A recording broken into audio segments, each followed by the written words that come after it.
नमस्कार। आज हम बात कर रहे हैं अहमदाबाद में हुए एयर इंडिया फ्लाइट AI 171 विमान हादसे के बारे में। हाँ, एक बहुत ही दुखद घटना है ये। बिल्कुल। और हमारे पास जो शुरुआती जानकारी आई है, हम उसी पर आज थोड़ी गहराई से बात करेंगे। जी। कोशिश यही है कि इस हादसे के जो मुख्य पहलू हैं, उनको समझा जाए। जी, तो ये घटना है 12 जून 2025 की। एयर इंडिया की फ्लाइट थी AI 171। ये एक बोइंग 787-8 ड्रीम लाइनर था। नया विमान है ये। अहमदाबाद से लंदन गैटविक जा रही थी ये फ्लाइट। और जो सबसे शॉकिंग वाली बात है, वो ये कि हादसा हुआ कब? मतलब टेक ऑफ के तुरंत बाद। हाँ, बिल्कुल। उड़ान भरने के कुछ ही सेकंड्स के अंदर विमान सीधे अहमदाबाद के मेघानी नगर इलाके में, जो बीजे मेडिकल कॉलेज है, हाँ। उसके हॉस्पिटल ब्लॉक पर जा गिरा। ओह, तो मतलब रिहायशी इलाके में। हाँ, बिल्कुल। और विमान में उस वक्त 230 यात्री और 12 क्रू मेंबर्स थे। कुल मिलाकर 242 लोग। 242 लोग। और हादसे का पैमाना कितना बड़ा था ये? बहुत बड़ा। देखिए, विमान में जो 242 लोग थे, उनमें से लगभग सभी, मतलब 241 लोगों की मौत हो गई। Oh my God. और क्योंकि ये हॉस्टल पर गिरा, तो जमीन पर भी भारी नुकसान हुआ। 38 से ज्यादा लोगों की मौत जमीन पर हुई है। तो कुल मिला के तो ये आंकड़ा करीब 280 के पास पहुंच गया। हाँ, करीब 279 मौतें, और इसके अलावा जमीन पर 60 से ज्यादा लोग घायल भी हुए हैं।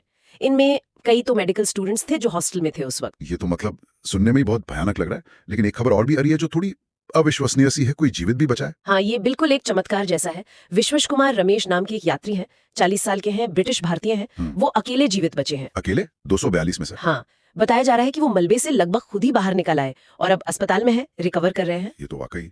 खैर, जहां तक बाकी यात्रियों की बात है, कुछ पता चला है कि कहाँ के लोग थे? हाँ, जो शुरुआती जानकारी है उसके हिसाब से 169 भारतीय नागरिक थे, 53 ब्रिटिश थे, 7 पुर्तगाल के और 1 कनाडा के नागरिक थे। हाँ। और एक दुखद खबर ये है कि गुजरात के जो पूर्व मुख्यमंत्री थे विजय रूपाणी जी, वो भी इसी फ्लाइट में थे। ओह। हाँ, और उनकी मृत्यु की पुष्टि भी हो गई है फोरेंसिक जांच के बाद। हादसे के तुरंत बाद जाहिर अफरा तफरी मची होगी। रेस्क्यू कैसे शुरू हुआ? हाँ, लेकिन एक बात जो सामने आई है वो ये कि क्योंकि हादसा बीजे मेडिकल कॉलेज के बिल्कुल पास हुआ, तो वहाँ के डॉक्टर्स और स्टूडेंट्स सबसे पहले मदद के लिए पहुंचे। उन्होंने मतलब जलते हुए हॉस्टल से लोगों को निकालने में बहुत हिम्मत दिखाई। उनकी वजह से शायद कुछ जाने बच पाई जमीन पर। ये तो काबिल तारीफ है। और अब प्रशासन क्या कर रहा है, खासकर पीड़ितों की पहचान को लेकर? वो एक बहुत बड़ी चुनौती है। अहमदाबाद के जो अस्पताल हैं और फोरेंसिक लैब्स हैं, वो लगातार काम कर रही हैं। शवों की पहचान करना, उन्हें उनके परिवारों तक पहुंचाना, ये अभी प्राथमिकता है। अभी तक शायद कोई 47 शवों की पहचान हो पाई है और कई जमीनी हताहतों की भी, पर ये प्रोसेस लंबा चलेगा। बिल्कुल। अब आते हैं सबसे अहम सवाल पर, जांच। हादसा हुआ क्यों? क्या पता चला अभी तक? देखिए, सबसे अच्छी बात यह है कि विमान के जो दोनों ब्लैक बॉक्स होते हैं, CVR और FDR, बिल्कुल, कॉकपिट वॉइस रिकॉर्डर और फ्लाइट डेटा रिकॉर्डर, वो दोनों मिल गए हैं, रिकवर कर लिए गए हैं। अच्छा। अब भारत की जो विमान दुर्घटना जांच एजेंसी है AAIB, वो इनका एनालिसिस कर रही है। इसमें टाइम तो लगेगा शायद? हाँ, टाइम लगता है। खासकर 787 जैसे नए विमानों में डेटा बहुत ज्यादा होता है, उसको समझना, पैटर्न खोजना, ये सब। इसमें UK, US की एजेंसीज और बोइंग के एक्सपर्ट्स भी मदद कर रहे हैं। तो कोई शुरुआती संकेत, मतलब किसी भी सोर्स से, CCTV वगैरह? एक चीज जो CCTV फुटेज से थोड़ी अजीब लगी है, वो ये कि ऐसा लग रहा है विमान टेक ऑफ के सिर्फ 17 सेकंड बाद ही नीचे आने लगा था। सिर्फ 17 सेकंड में? हाँ, ये शुरुआती फुटेज के आधार पर है। और कुछ अटकलें ये भी हैं कि शायद पायलट ने इंजन थ्रस्ट में कोई प्रॉब्लम महसूस की हो और शायद मेडे कॉल करने की कोशिश की हो, पर ये सब अभी कंफर्म नहीं है। अच्छा, सरकार की तरफ से क्या कोई कदम उठाए गए हैं जांच के अलावा? हाँ, एक हाई लेवल कमेटी बनाई गई है। इसमें केंद्रीय गृह सचिव हैं, DGCA यानी director general of civil aviation के हेड है। अच्छा। ये कमेटी एयर इंडिया के जो बाकी 787 विमान है, उनका इंस्पेक्शन देखेगी और सेफ्टी रूल्स का भी रिव्यू करेगी।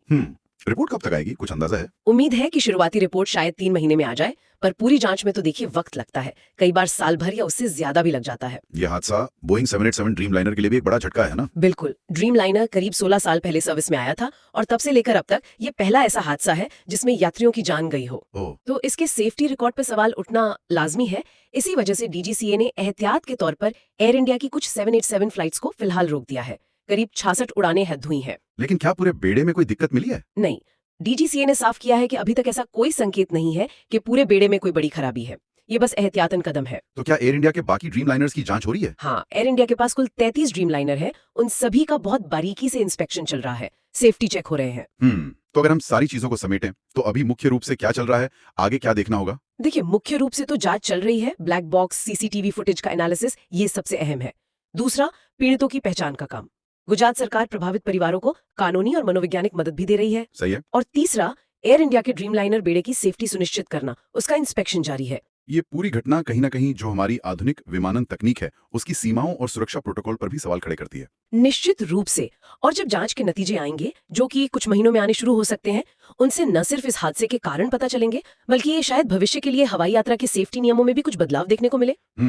ये एक तरह से याद दिलाता है कि टेक्नोलॉजी कितनी भी एडवांस हो जाए, सुरक्षा की समीक्षा और उसको बेहतर बनाने की कोशिश हमेशा चलती रहनी चाहिए।